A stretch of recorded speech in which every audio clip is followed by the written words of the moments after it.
You guys ready for your headliner? That's pretty good. We'll try it one more time. You guys ready for your headliner? All right, this is his first time headlining. We're all excited for him. Keep it going for Duane Wilt, everybody.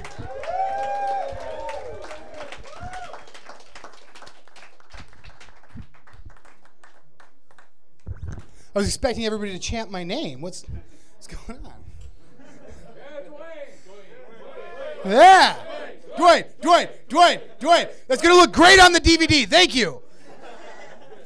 Oh, man, we got a good crowd here tonight. A great crowd, man. A great crowd. Not just a great crowd, but also a pretty great-looking crowd. I don't know if you've noticed. You had the opportunity to look around, but good-looking group of people here in the house tonight. Some of you more than others, obviously, but, you know, most of you more than me, so you got that going for you. Good for you. Take that home, shine it up when you get feeling sad. That's what you want to do. Oh, man. I left my drink up here earlier. I introduced the host and left it up here the whole night, and that way I could have it because I need it. Some people call it a crutch. I really wouldn't call it a crutch so much as I would wheelchair as far as how much I need it. Just makes what I do a lot easier, man, coming up here and talking in front of a group of mostly random strangers, man, which is, if you didn't know, the reason alcohol is oftentimes referred to as a social lubricant. Yeah, which is a term I fell in love with the first time I ever heard it, mostly because it affords me the opportunity to tell people that I'm not drunk. Yeah, just all lubed up and ready to go. Am I right, ladies? Yeah. Who wants a piece of this? Who the fuck am I kidding? I don't even want a piece of this. Seriously, I could dress up like a cake and still not want a piece of this. And I really enjoy cake, so that's saying something. It's actually the reason I don't get hired to do bachelorette parties, if you'd be surprised about that. Nobody wants to see that. Nothing sexy about that. The idea of me inside of a giant cake eating my way out. You kidding me? Ladies, I mean, seriously, imagine this at your bachelorette party. The cake comes out, somebody's got the boom box, and it's going to go on, and then this comes out of your fucking cake. Just...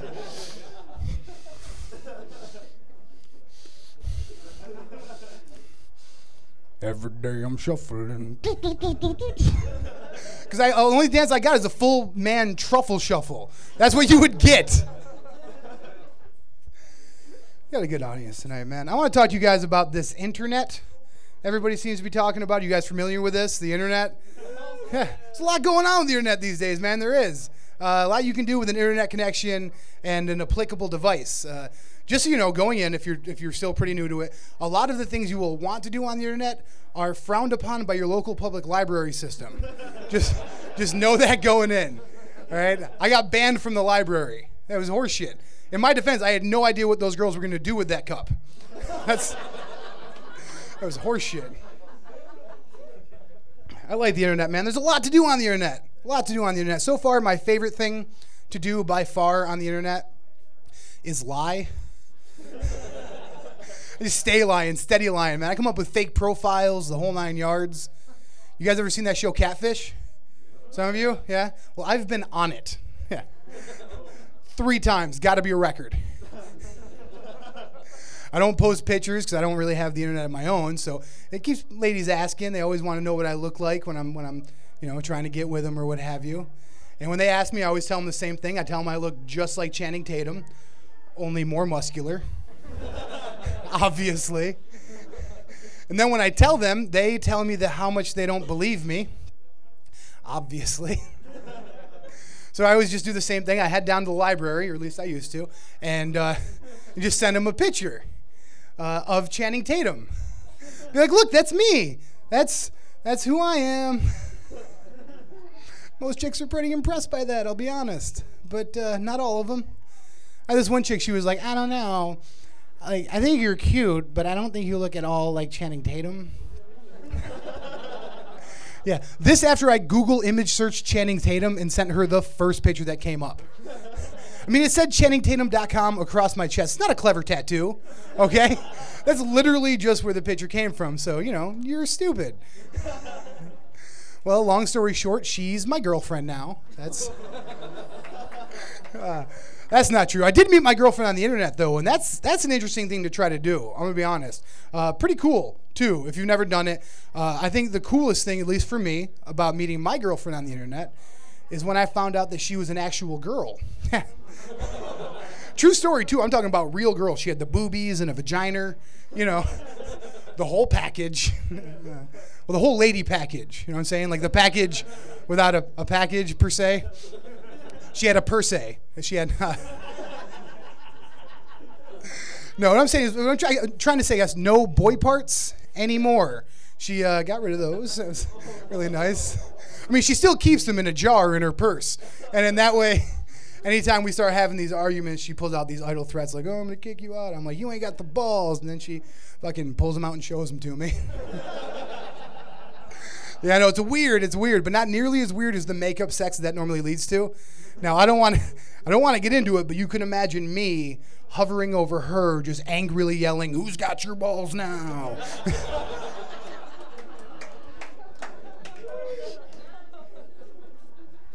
I actually moved in with my girlfriend recently after being together for 3 years. Yeah, I didn't want to. It's not that I didn't want to live with her. I don't want you to take it the wrong way. I just didn't want to move out of the place I was living before. It was awesome. All right, I had the whole basement to myself. Roommates upstairs, whatever. They didn't bother me. I had the whole basement. Nobody ever came down. I didn't have to pay any bills, no rent. I didn't have to buy groceries. Literally, the only thing I had to do was clean up after myself. And I stayed there for months, probably like 6, 7, 8 months, until they found out. Which is a really awkward conversation to have with somebody. They're all up in my face yelling, who are you and what are you doing in my home? So them. Always giving me the business. I didn't think I'd get. I honestly didn't expect that response. They seemed so nice. I got to know them pretty well. Yeah, you'd be surprised how well you can get to know somebody through that crack under the basement door. And so nice. So I moved in with my girlfriend. It's cool about moving in with my girlfriend, but it sucks at the same time because I have horrible credit. If you guys don't have horrible credit, don't try it. It's just something you don't want to do. You don't. Every time I go to try to get an apartment, they're like, we're going to check your credit. Mind if you check your credit? We're going to check your credit. I'm just like, no. I got desperate, man. I didn't know what to do. I tried the Jedi mind trick on somebody. I was like, these are not the credit scores you're looking for. And he's like, oh, yes, they are. I'm like, well, then my credit score is very, very high. And he's like, nah, man, but I think you might be. I'm like, holy shit, you're good. Are you a Jedi? You like your father before you? That's how it works. But I'm moving to a place, pretty nice little place. I found somebody who doesn't check credit. The thing about finding somebody who doesn't check your credit is that usually means you're about to move into a slum. Yeah. So me and my girlfriend, we got this nice little slum. It's adorable. I say little because I fucking mean it. Little, dude. This place is tiny. Every time I sit down to pee, hit my head on the sink. Yeah, that's right. I said I sit down to pee. You got a problem with that? What? My girl told me, listen, like if you don't make the mess of standing to urinate, which the science backs this up, standing this high above a bowl of water with a rushing flow of liquid, like you're going to have messes. She told me as long as I don't do that, I don't have to clean the bathroom. I thought it was a pretty good deal. And sure, I feel a little emasculated, a little less masculine sitting down to go to the bathroom, but I make up for it. Just stand when I shit.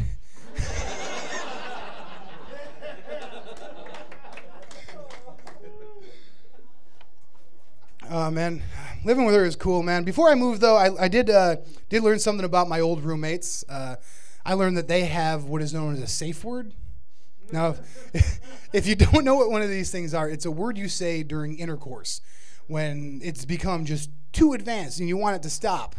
But words like no and stop, they just aren't like efficient enough. There's got to be a word you won't normally say during making love. And I didn't mean to find this out. It was an accident. I just happened to be creeping past their bedroom in the upstairs hallway. And I could hear them on the other side of the door. And they were like, oh, I'm going to totally do you now. And then she's like, oh, yeah, you're gonna, or whatever the fuck people actually say during sex. It's been so long. since I lived there. No, but yeah, and I didn't want to interrupt or be rude or anything like that, so I think I did what any good roommate would do and just masturbated quietly in the hallway, you know, while I let them finish, and I also did. Is that too much? Seriously, wait for it. No, and I want you to hear what I heard, and I'm not going to do it in the same fake orgasm voice that I'm sure she was using, but this is what she said. She said, yes, yes, wait, no, banana. She said banana. And at the time, I had no idea what that meant. I just instantly started hiding the produce. Because seriously, if any time I was hooking up with a chick and she said banana, my brain isn't going to go to, okay, it's time to stop now. It's going to go to, okay, how am I putting one of those in there? It's actually how I do it. I pitch it in there like it's a softball. Get the wind up like, take that, you pussy. And then confetti explodes out of her vagina and balloons fall from the sky, because how else do you celebrate a for real banana split?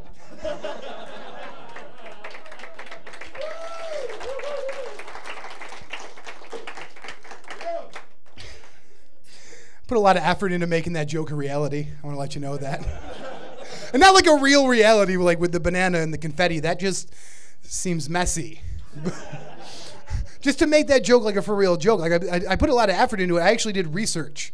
And I learned about these safe words is that the only kind of people who really have safe words in general are like your extremely adventurous types, swingers, things like that, Joe Tash, I mean, whatever.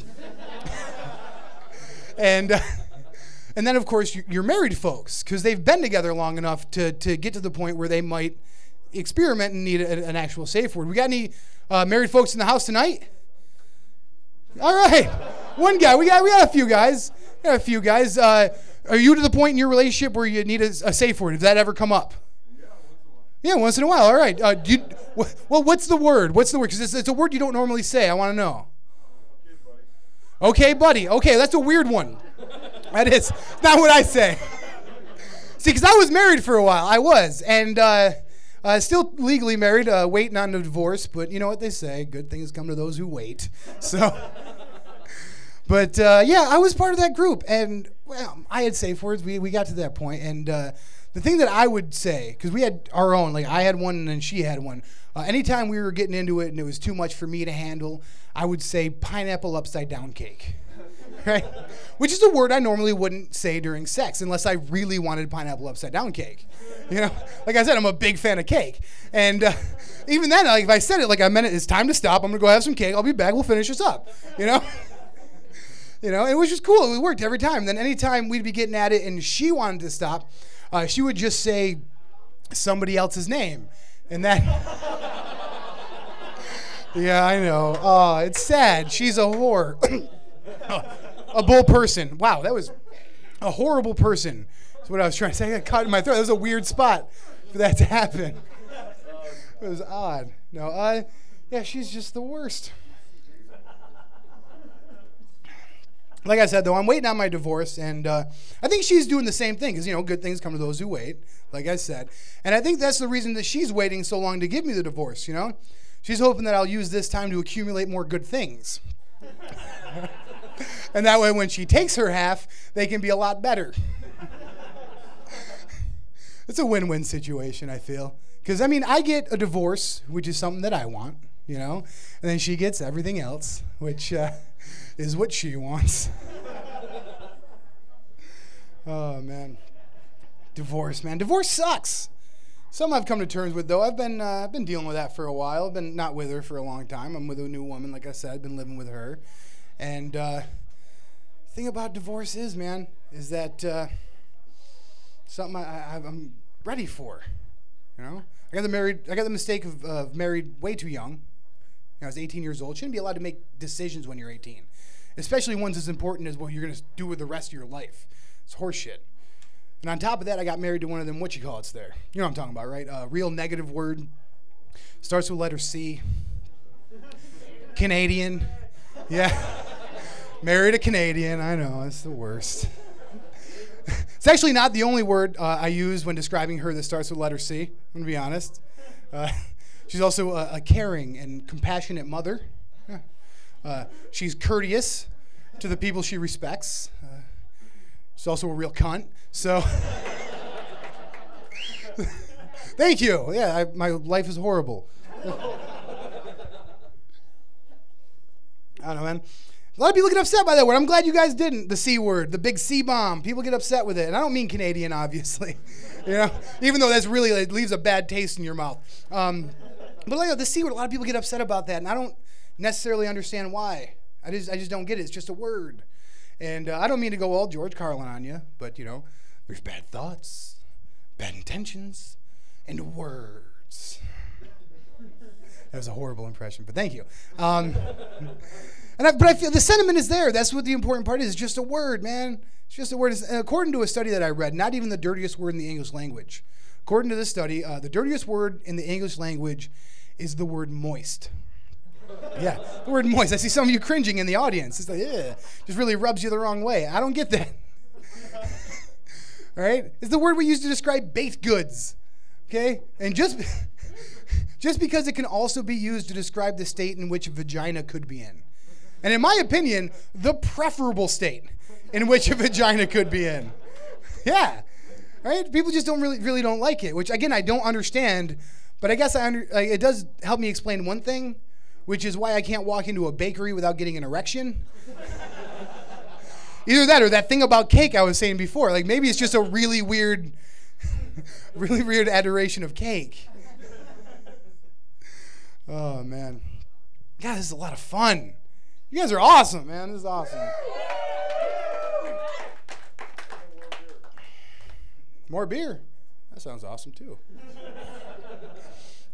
Oh, man. I guess it's not that depressing that I was with this woman. She can't be that bad, right? She did make a deal with the devil and spawn 3 beautiful little girls who I love with all of my heart. And by that, thank you. But by that, I, of course, mean 2 beautiful little girls who I love with all of my heart. And 1 rotten little shit. I mean, don't get me wrong, okay? Just as beautiful, love, whatever. Okay, but she's mean. She's mean to me.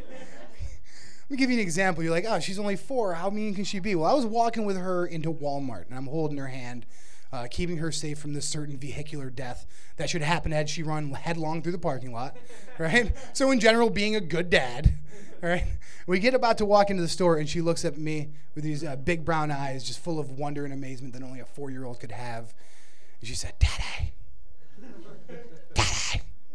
And I got excited. I could tell she was excited. So I got excited about her excitement. I get down to her level, which I read in books is what you're supposed to do. But I assure you, for a man my size, is no easily accomplished task. Right? But I get down there, and I'm like, what is it, baby? Like, what is it that has got you so, like, pumped? What is it? And she looks at me, dead in the eyes, points at my chest, and says, you have boobs.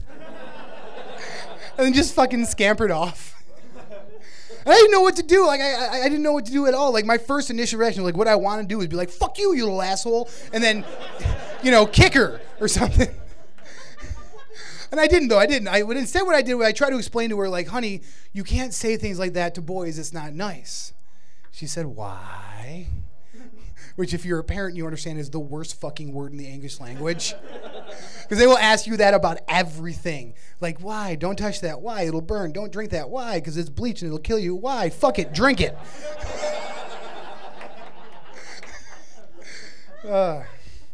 She said, why? And I said, well, because some people have what are known as feelings. Okay? And hypothetically, had your mother not left me completely dead inside, you could have potentially hurt those. Yeah. Yeah. And then I kicked her.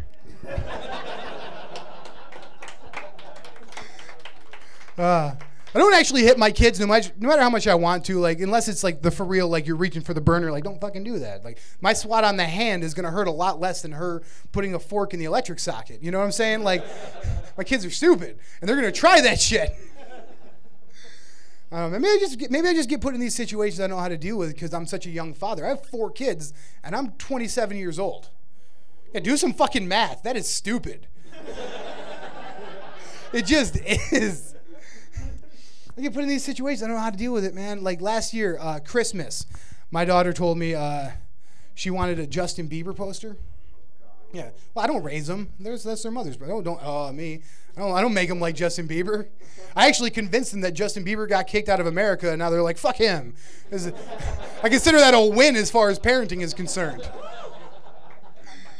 But at the time, she was really into the Biebs, and not only did I go out and buy her a Justin Bieber poster, I went out and I found the biggest, Justiniest, Bieberiest poster you've ever seen in your life.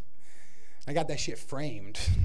I'll tell you right now, you have no idea how creepy you can look walking up to a register like me with nothing but a giant framed Justin Bieber.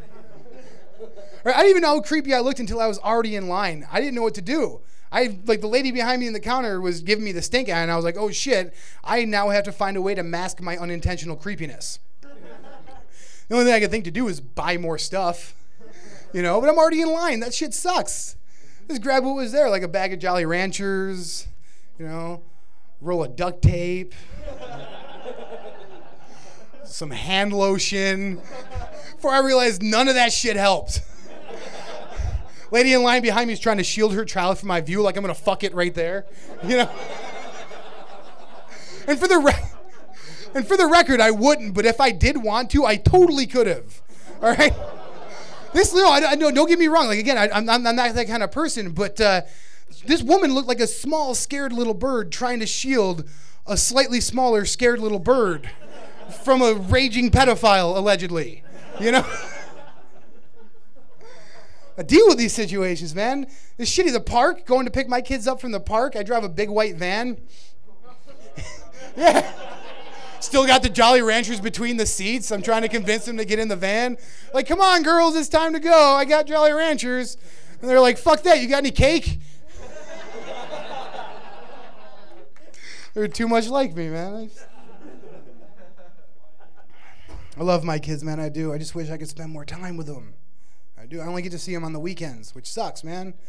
I was a stay-at-home dad for a while. Then I got ripped away from me, taken away for a whole year, and then I get them on Sundays now. So now when I do get them, I try to make memories, things that they're going to remember for the rest of their life. I taught them how to swim. Yeah. Taught them how to roller skate. This kind of shit. I taught them how to clip their own nails because their mother doesn't do it. I don't know why. Apparently nails are terrifying to Canadians. I don't get it. So I did this kind of stuff that they'll remember. And so far, my favorite thing that I've done, by far, the favorite thing that I've done was take them to the zoo last summer.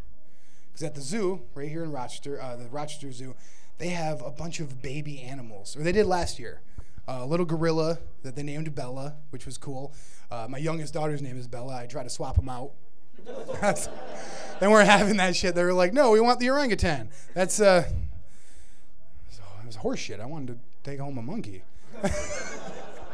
Like, I got a kid who shits in his hand already. Like, why can't I just swap him out? That's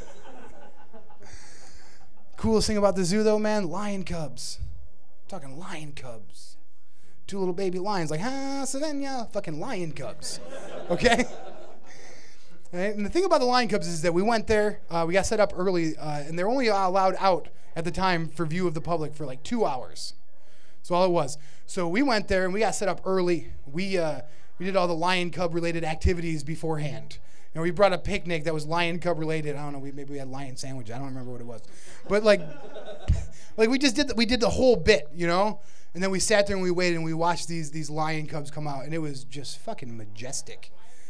These 2 baby lions frolicking in the tall grass and dry leaves. You don't see that shit every day. It was amazing.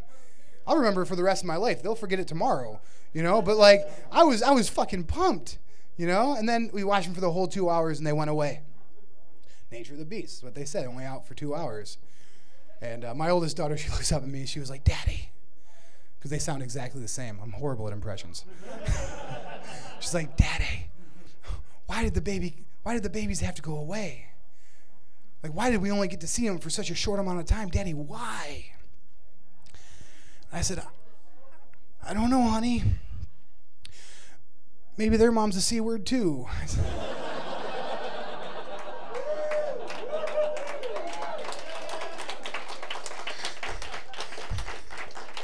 It's not even the best part of that. She looked back up at me and she's like, Daddy, those aren't Canadian lions. Now let's go get some cake. Everybody, I'm Duane Wilt. Thank you guys for coming out tonight. This is awesome.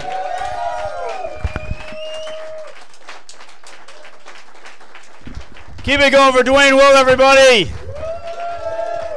And all the other comics you saw tonight, they're all great. One more time for them. All right, thank you very much, guys. That's our show. Catch you guys later.